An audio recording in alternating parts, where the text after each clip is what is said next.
toi. C'est comme ça. Il y a des énigmes dans la vie qui ne seront jamais résolues. Et les gens, ils vont continuer à vivre. Moi qui vous parle demain, je vais mourir, le Congo va continuer à vivre. C'est comme ça la vie. Mais nous n'allons pas nous focaliser sur tout un passé où on n'a pas tous les éléments, où tous les acteurs n'étaient même pas congolais. Alors vous voulez la vérité sur quoi? Ou qui a tué Bienda? Mais qui a tué Bienda? Qu'est-ce qu'on... Si on le sait aujourd'hui, ça va nous apporter quoi? Il est mort, celui qui a participé à la mort de Bienda.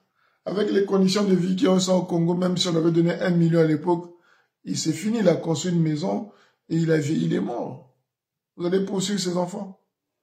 Ceux qui ont participé à la mort de Ngouabi, Bienda, ou je sais pas moi, Massamba Deba, on les aura plus. Ils sont morts, ils sont vieux. Le temps passe. Même en droit, il y a prescription.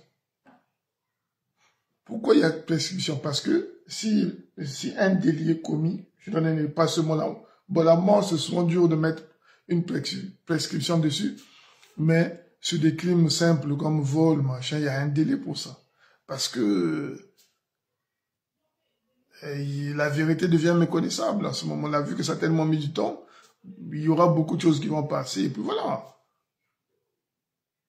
Moi, ce qui m'inquiète aujourd'hui, c'est l'aboutissement des masses au Congo-Brazzaville et au Congo-Kinshasa, où on a mis aux gens dans la tête une culture de celui qui a de l'argent a raison, où tout le monde se focalise à être riche en oubliant la culture, l'intelligence, la connaissance, où où les intellectuels sont au même rang que les vauriens, les voleurs, les brigands. C'est ça qui est. Nous avons une culture limitée aujourd'hui. Alors, donc, pour voir des besoins futurs, c'est dur, même du moment. On a des gens qui aujourd'hui qui parlent politique au Congo, qui n'ont aucune culture. Même sur le plan géographique, ils ne connaissent rien. Mais ils sont applaudis. C'est ça notre danger aujourd'hui. C'est devenu, on fait du bradage politique. On est là, on brade tout. Voilà pourquoi le débat, quand on le lève un peu, ça devient tribal. Dès qu'on veut raisonner un peu, on doit d'abord choisir, on doit savoir d'où tu viens.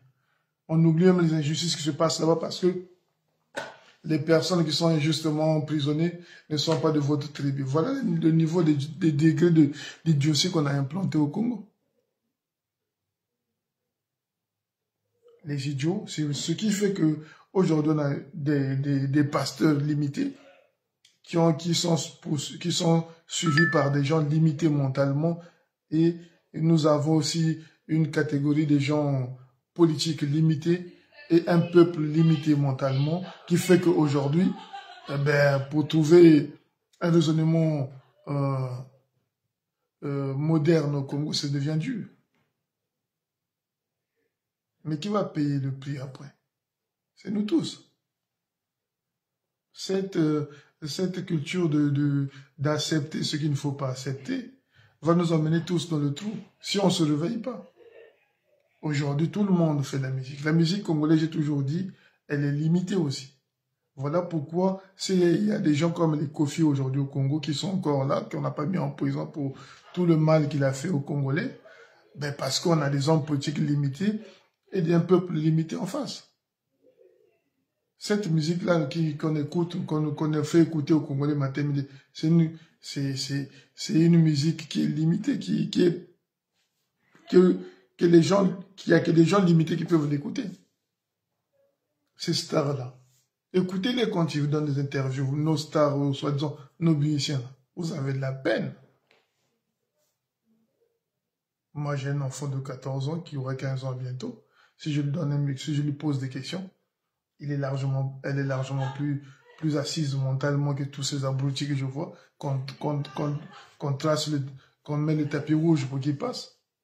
Parce qu'on est dans un monde où il faut abrutir le maximum pour bien les exploiter. Mais les perdants, c'est tout le monde qui sera perdant au final.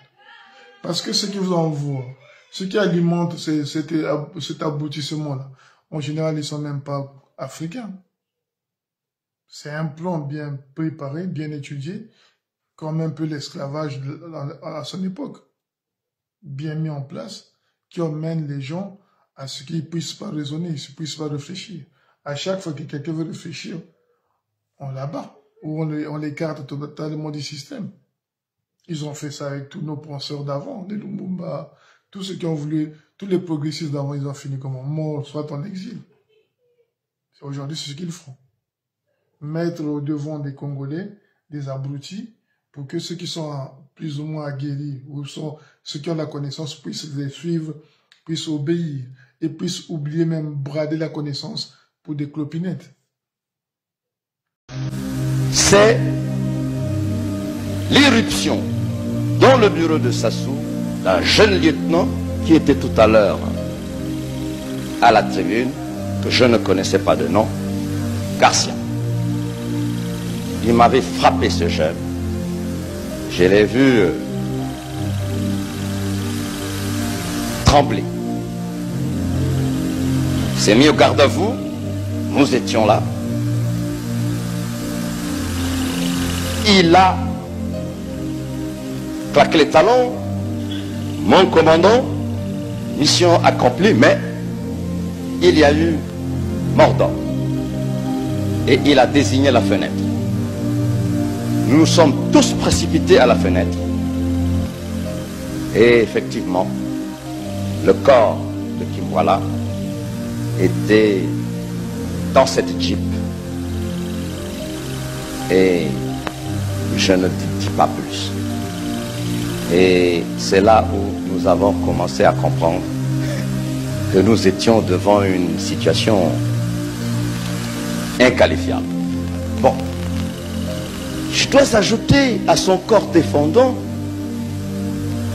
que dans les personnes qui ont dû écrire sur son nom, j'en suis un. Dans une page, j'ai écrit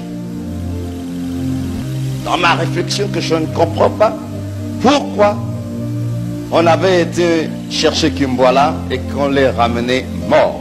J'ai déjà eu des discussions dans la cité avec ce jeune frère et aujourd'hui je tiens à saluer le courage de cet officier pour avoir dit ce que effectivement j'ai entendu ce jour-là.